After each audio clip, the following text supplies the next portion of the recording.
Son las 8 de la noche en punto. Bienvenidos a Sala de Prensa, el espacio de análisis, de debate y por supuesto también de hablar sobre todas esas movidas políticas que se están dando en el país. Iniciamos ya un periodo legislativo, un nuevo periodo 2025-2026 con varias reformas sobre la mesa, varias reformas que tiene el presidente Gustavo Petro y su gobierno, y por eso el día de hoy vamos a analizar todo este movimiento legislativo que viene en adelante. Y uno de ellos tiene que ver con esta reforma tributaria, más bien con una ley de presupuesto para el 2026 que está incluida una ley de financiamiento o una reforma tributaria. ¿Qué va a pasar? ¿Están los votos para poder aprobar este presupuesto del 2026? Recordemos que estamos hablando de cerca de 557 billones de pesos. ¿Cómo va a ser esas movidas que viene para el Congreso? Por supuesto, con el papel importante de un ministro del Interior, teniendo en cuenta también de que podría haber un remesón ministerial. Por eso, aquí en Sala de Prensa le damos la bienvenida a Luis Fernando Cruz, quien es abogado y asesor legislativo, y por supuesto también a Gabriel Cifuentes, que hace parte de ya esta Casa de Noticias Caracol como analista político. Muchísimas gracias, señores, por estar con nosotros, e iniciemos, si quiere, con Luis Fernando. Luis Fernando, ¿cómo ve usted los movimientos políticos con esta reforma o con esta ley de presupuesto? Buenas noches.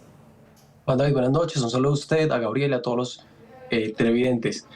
Lo veo complicado por varias razones. En primer lugar, el gobierno desde hace unos 2 años perdió el control de las comisiones económicas de Senado, y eso se vio recientemente la semana pasada con la elección de la mesa directiva. Jairo Castellanos ganó la tercera, Enrique Cabrales ganó la presidencia de la comisión cuarta, y en ese contexto va a ser muy difícil que pasen los proyectos de gobierno, tanto presupuesto como la reforma tributaria, en primer lugar. En segundo lugar, este es un presupuesto de 556 billones que está sujeto a una aprobación a la aprobación de una reforma tributaria de 26 billones. Eso es un monto que nunca ha logrado el Congreso. Recordemos que la reforma de Carrasquilla, por la que se hizo tanto revuelo en el país, tenía una meta de recaudo de 25 billones. Entonces es bastante complicado que el Congreso llegue a aprobar ese monto, tanto por la naturaleza del monto, que implica necesariamente traer discusiones tributarias muy complejas, como por ejemplo ampliar la base gravable de tributación, como por la naturaleza de la tensión política que existe entre las comisiones económicas y el gobierno. Y eso, Luis Fernando, que usted solo ha mencionado las comisiones en Senado, ¿no? O sea, ayer fue una moneda de 1000 quien le dio la victoria al pacto histórico, pero por poco también, pues de pronto no quedaba en comisión primera, pero las comisiones económicas aún así se están moviendo mucho por parte del gobierno nacional en esto. Gabriel, hay algo importante, yo no sé, yo siento que estoy viviendo una especie de déjà vu con esta de presupuesto de este año y del año pasado, porque también está anexado también una posible reforma tributaria. Exactamente lo mismo. Es que Juan, antes que nada un saludo a Luis, a toda la audiencia de Sala de Prensa. Lo que pasa es que el gobierno pasa una ley de presupuesto. Cuando la ley de presupuesto está desfinanciada, necesariamente tiene que pasar una ley de financiamiento para cubrir el déficit que no cubre la ley de presupuesto. El año pasado, recordemos que sucedieron 2 cosas. La primera es que inéditamente el Congreso no aprobó el presupuesto nacional y después no aprobó tampoco la ley de presupuesto o la ley de financiamiento. Entonces aquí estamos en una situación muy complicada, Juan, porque no solo es un presupuesto demasiado alto, es un presupuesto que supera cualquier presupuesto que ha sido presentado, que exige una ley de financiamiento muy superior a cualquier reforma tributaria que ha tramitado el gobierno, sino que estamos en una 4ª legislatura en la cual, a pesar de que el gobierno tenga las mayorías en la Cámara y haya hoy consolidado todas las mayorías en las comisiones económicas de la Cámara, no tiene la fuerza suficiente no solo para aprobar la ley de presupuesto, sino también la ley de financiamiento. ¿Ustedes creen, Luis Fernando, Gabriel, que pueda ocurrir algo similar a lo que sucedió, por ejemplo, con la reforma laboral, esas amenazas del presidente Gustavo Petro con esta ley de presupuesto? Porque en el documento mencionaba que si el Congreso no aprueba esta ley de presupuesto, lo que vendría es un recorte o incluso un corte de gasto en el Congreso mismo. Luis Fernando. Seguramente van a haber amenazas, pero son distintas de la reforma laboral. Recordemos que la reforma laboral se destraba en Senado es por la amenaza que había de la consulta popular, que finalmente las mayorías en Senado decidieron sacar la laboral para detener la consulta. El contexto de la tributaria es distinto. Nadie a un año de elecciones se digamos, va a asumir el costo político de subir impuestos. Entonces puede que haya amenazas de recorte de gasto que naturalmente va a tener que hacer el gobierno, porque 26 billones pues no va a tener de dónde sacarlos, pero creo que va a ser parte, o digamos, no va a ser nuevo en lo que hemos visto en los últimos años. Digamos que las amenazas del gobierno al Congreso han sido permanentes. Entonces, va a haber amenazas, pero creo que no va a cambiar la decisión de las comisiones económicas ni frente al presupuesto ni frente a la tributaria. Y naturalmente lo que le va a tocar hacer al gobierno es, primero, sacar el presupuesto por decreto, como le tocó el año pasado, y segundo, hacer unos recortes de gastos donde tendrá que ver dentro de los gastos que no son inflexibles, cuáles prioriza y cuáles no, también de cara a un año electoral que pues es complicado que no haya inversión. Gabriel, ¿usted qué opina sobre estas amenazas del gobierno? ¿Funcionarán? No, pero son distintas, son distintas. Y ahí coincido perfectamente con Luis. Una cosa es una amenaza frente a la reforma laboral, en donde estaba convocando una consulta, un decretazo. Frente al tema tributario y frente a la ley de presupuesto, no hay un decreto, salvo la aprobación por decreto del presupuesto, que en todo caso necesita una ley de financiamiento para cubrir el déficit frente a lo que el gobierno proyecta y lo que el gobierno puede efectivamente financiar. Esto no es lo mismo que pasó con la laboral. Lo que yo sí creo, Juan, es que el gobierno teniendo en cuenta que es una cuarta legislatura en la cual se acabó el capital político, se acabó la gasolina transaccional, va a tener simplemente un argumento político para atacar al Congreso y señalar que el Congreso no aprobó una reforma, primero una ley de presupuesto y después una ley de financiamiento para poder sufragar los gastos de las reformas sociales del gobierno. Creo que esto se va a convertir simplemente en un caballito de batalla de carácter político en un año electoral, porque no tiene ningún sentido, Juan, que el gobierno presente una ley de presupuesto que aumente en 7% el presupuesto del año inmediatamente anterior, sin tener los ingresos suficientes para poder soportar el presupuesto actual, y que presente además una ley de financiamiento que el año anterior había sido ya negada por el Congreso por un valor de 26 billones de pesos, que es equivalente a una reforma tributaria que nunca antes en la historia de Colombia ha sido aprobada. Entonces creo que el gobierno está jugando en un terreno donde sabe que el Congreso no le va a aprobar su presupuesto ni la ley de financiamiento, y lo va a utilizar simplemente como un argumento político para justificar las inejecutorias y para convertir esto simplemente en un argumento político de controversia con el Congreso para poder justificar por qué el gobierno no ha podido ejecutar y cumplir con su plan de gobierno. O sea, este chicharrón, Gabriel, le va a quedar sí o sí al próximo presidente, al que llegue en el 2026, porque va a encontrar, pues no va a encontrar dinero, no va a encontrar plata. Sí, sin lugar a dudas, pero es que lo iba a hacer independientemente del presupuesto de este año. Sí. Lo iba a encontrar independientemente de que la aprobaran o no la ley de financiamiento, y es a lo que está jugando el gobierno. El gobierno, fíjese, Juan, lo que está diciendo es: nosotros estamos pagando la deuda del gobierno Duque, que es la deuda del Fondo de Estabilización de los Hidrocarburos, que son 70 billones de pesos, y si no podemos ejecutar los programas sociales, si no podemos financiar el plan de gobierno, no solo es por culpa de Duque, sino que es por culpa de un Congreso que no quiere aprobar la ley de financiamiento del gobierno nacional. Eso es una trampa política que simplemente va a ser carburante para la narrativa en un año de campaña, pero es absolutamente irresponsable por parte del gobierno presentar un presupuesto absolutamente desfinanciado que en términos incluso de funcionamiento supera el IBC y que no tiene ninguna forma de ser aprobado por el Congreso porque no hay recursos para financiar lo que el gobierno está proponiendo.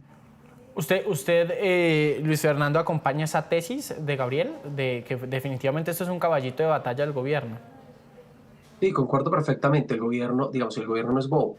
Ellos saben perfectamente que no tienen los votos en las comisiones económicas, de Senado particularmente, y que el ambiente político es muy complicado que pase una reforma tributaria de tal magnitud en el último año. Entonces, ellos lo que hacen es presentar un presupuesto inflado, desfinanciado, sabiendo que se lo van a negar.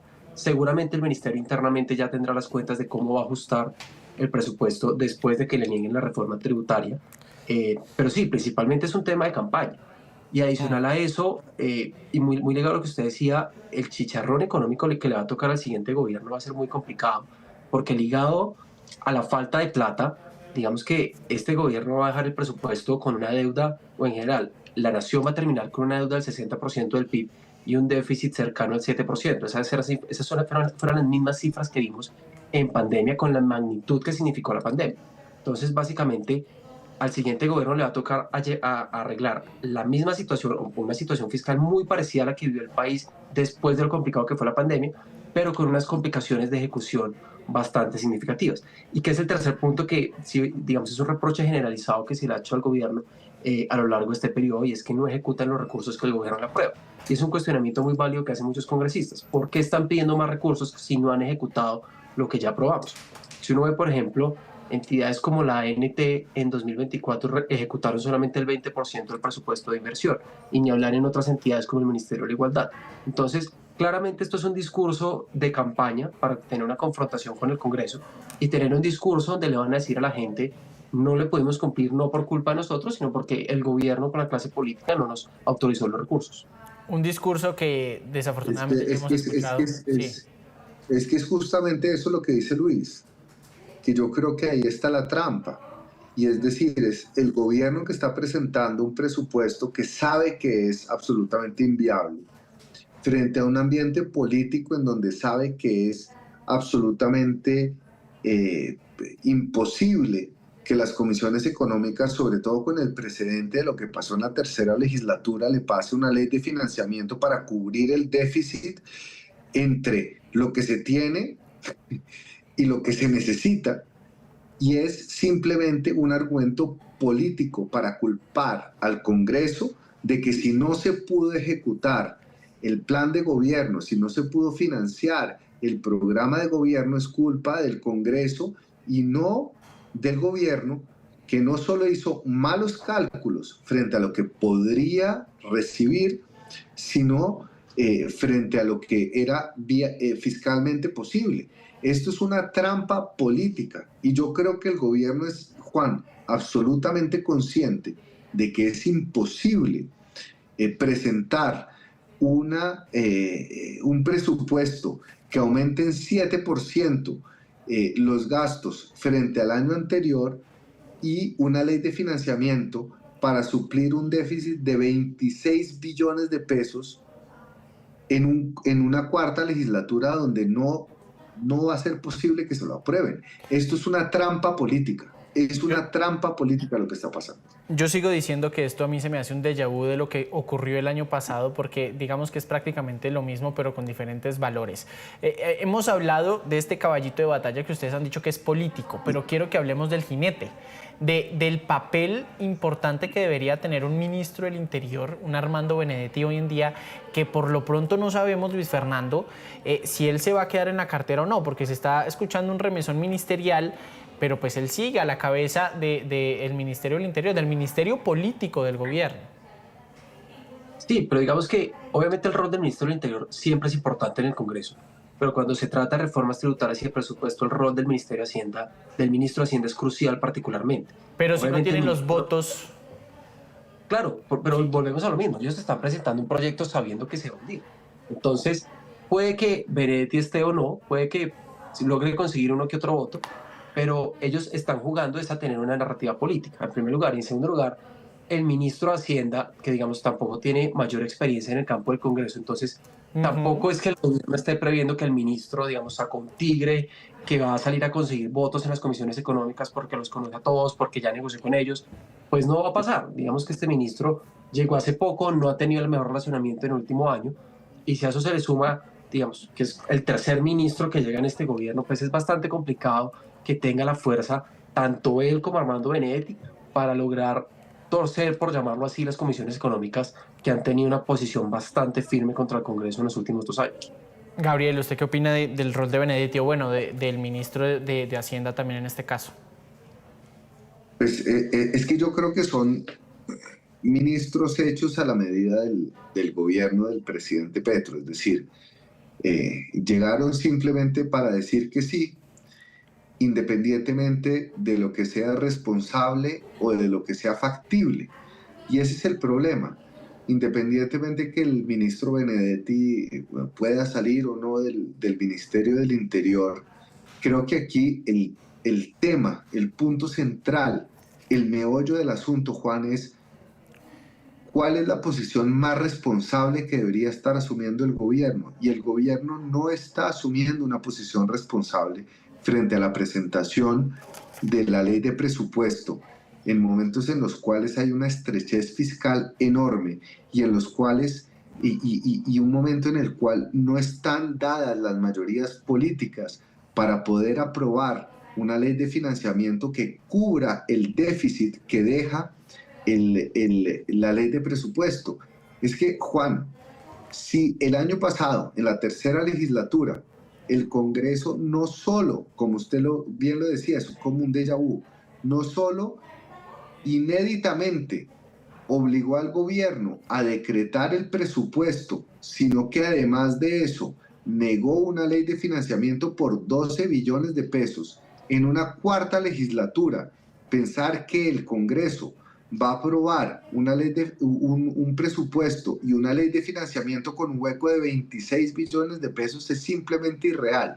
Esto simplemente nos está llevando a un escenario en el cual el gobierno quiere tener un argumento o una narrativa política para culpar al Congreso del por qué no va a poder financiar su agenda social y los programas de gobierno. A mí me parece que es muy sencillo, a mí me parece que está claro que el gobierno sabe y es consciente de que el Congreso, por temas políticos y por temas de responsabilidad fiscal, no solo le va a negar la ley de presupuesto, sino también la ley de financiamiento.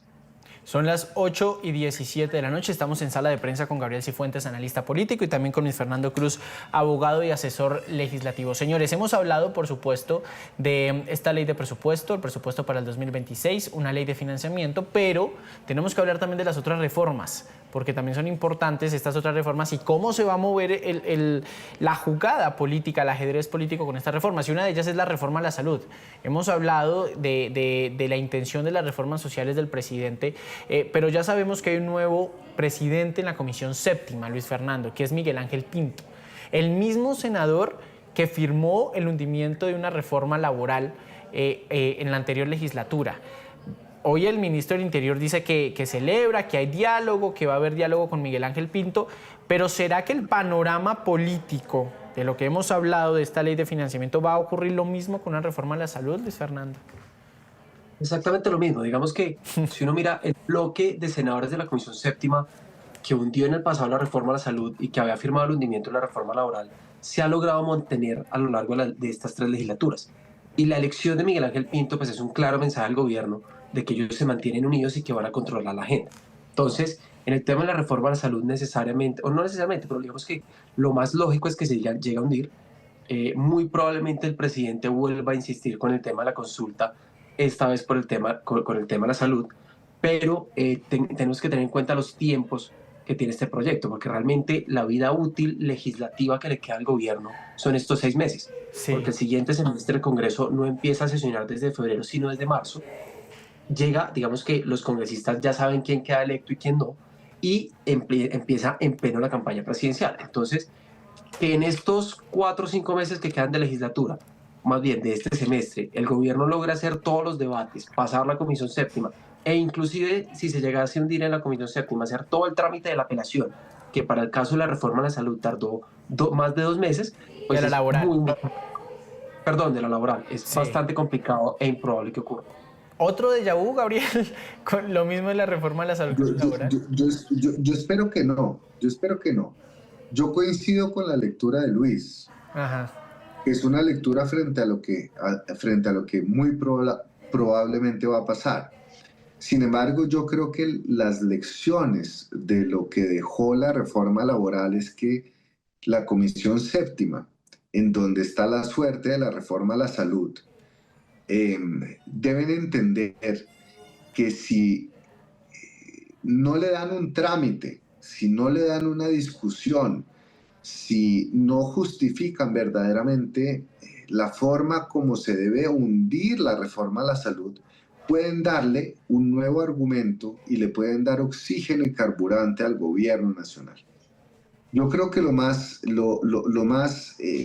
conveniente sería que la Comisión Séptima se tomara en serio la discusión de la reforma a la salud, independientemente que al final de la discusión se hunda o no, y que llegue a la plenaria del Senado, donde igual el gobierno no tiene las mayorías, donde igual el gobierno no tiene un presidente del Senado que pueda favorecer la reforma a la salud, y quitarle ese argumento de que la crisis actual de la salud, que va a ser un tema fundamental en la campaña electoral, no es culpa del Congreso, sino de un gobierno que ha sido absolutamente incompetente en el manejo del sistema de salud. Y es que ya vivimos esta historia, Juan. El tema de la consulta, el tema del decretazo, fue producto de la miopía, del egoísmo, de la falta de visión política de la Comisión Séptima. La Comisión Séptima yo creo que ha debido aprender esa lección para darle trámite a las reformas, para darle las discusiones necesarias y quitarle argumentos al gobierno para poder echarle la culpa al Congreso frente a sus propias fallas. Y ahí está el tema, y eso es lo que veremos, si la Comisión Séptima del Senado entendió o no entendió los errores cometidos en la tercera legislatura y que llevaron al país a darle todo el carburante político para que el gobierno pudiera echarle la culpa al Congreso frente a sus propias fallas. O sea, carburante va a tener el gobierno, no solo reforma a la salud, sino lo que habíamos hablado también de este presupuesto, ¿no, Luis Fernando? Es importante lo que dice Gabriel en un sentido y es corregir esos errores. Ya hay una ponencia radicada a la reforma a la salud que es de la senadora de Maíz, Marta Peralta. Falta la otra ponencia, pero usted habla de algo muy importante y es el tiempo. Ahorita lo que va a empezar a pensar los senadores son las elecciones, la reelección para el otro año, ¿no? O sea, el tiempo también está jugando en contra de esta misma comisión. Exacto, y hay que tener en cuenta dos factores. El primero es que, muy en relación a lo que hablaba Gabriel, la elección de Miguel Ángel Pinto manda un mensaje muy claro al gobierno. Yo creo que ellos van a cambiar la forma en que se tramita la reforma, pero no creo que la vayan a dejar pasar de la Comisión Séptima. En la reforma laboral, ellos la hundieron con una proposición de archivo, con una ponencia de archivo, con la cual digamos que no hubo el debate que todo el mundo esperaba. Muy seguramente ellos ahorita no hagan eso. Y puede que Miguel Ángel Pinto le dé un trámite distinto a las sesiones, las extienda más, haya más audiencias públicas, más sesiones, pero yo creo que el resultado en últimas va a ser la misma.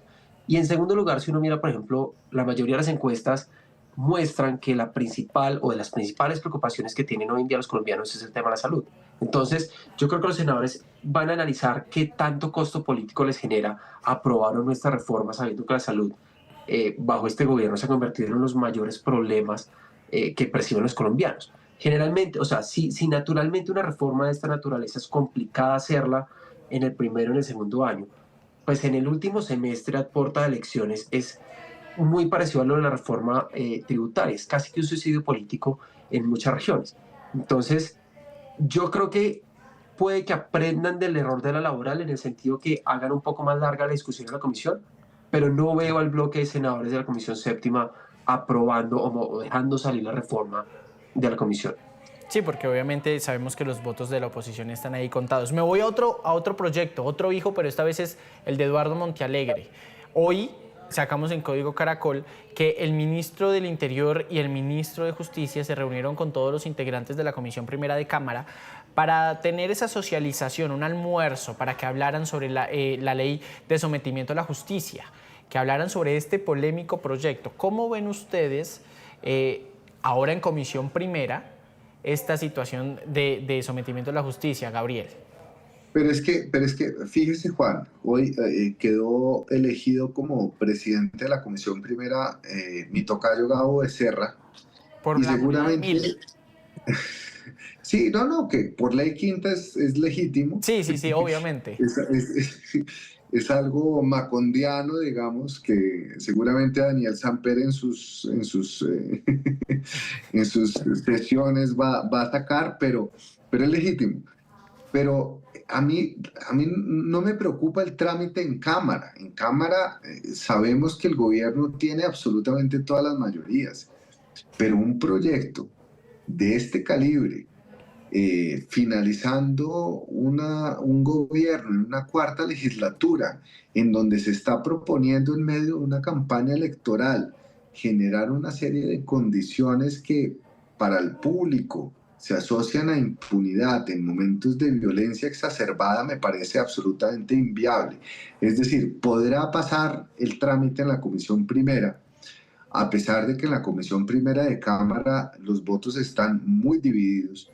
Lo vimos en la elección del presidente. Claro, de hecho, si Miguel Polo Polo no se hubiera enfermado como se ha enfermado repetidas veces a lo largo de estos 3 años, probablemente Gabo Becerra no hubiera sido el presidente de la Comisión Primera.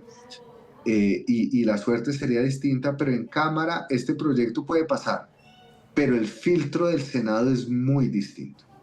Y en una cuarta legislatura, la narrativa de estar aprobando un proyecto de sometimiento en el cual no solo los miembros de los grupos armados ilegales, sino también bandas, bandolas, traquetos, en fin, un proyecto tan ambiguo que genera tantas dudas pueda pasar en Senado, yo no lo veo, Juan.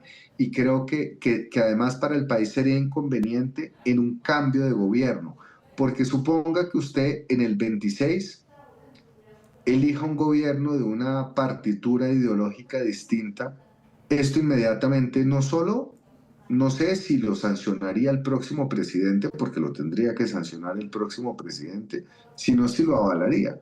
Entonces, creo que es simplemente una irresponsabilidad plantear en una cuarta legislatura un proyecto medular, estructural, que ha debido ser aprobado en la primera legislatura para darle algo de oxígeno y algo de credibilidad a un proceso que ha demostrado ser absolutamente fracaso. Luis Fernando, su opinión frente a esta ley de sometimiento, ¿será que es otra gasolina, así como las otras reformas, también para atacar políticamente al Congreso?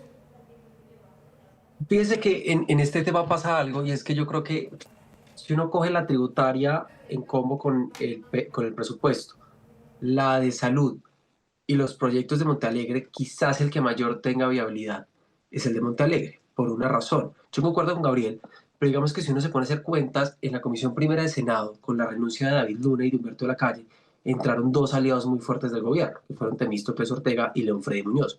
Entonces, los votos en la Comisión Primera del Senado hoy en día le dan una mínima mayoría al gobierno, que de hecho ya logró la presidencia con Julio Chávez. Entonces, va a ser un trámite muy torpedeado, muy complejo. Quizás en Cámara salga un poquito más rápido, obviamente.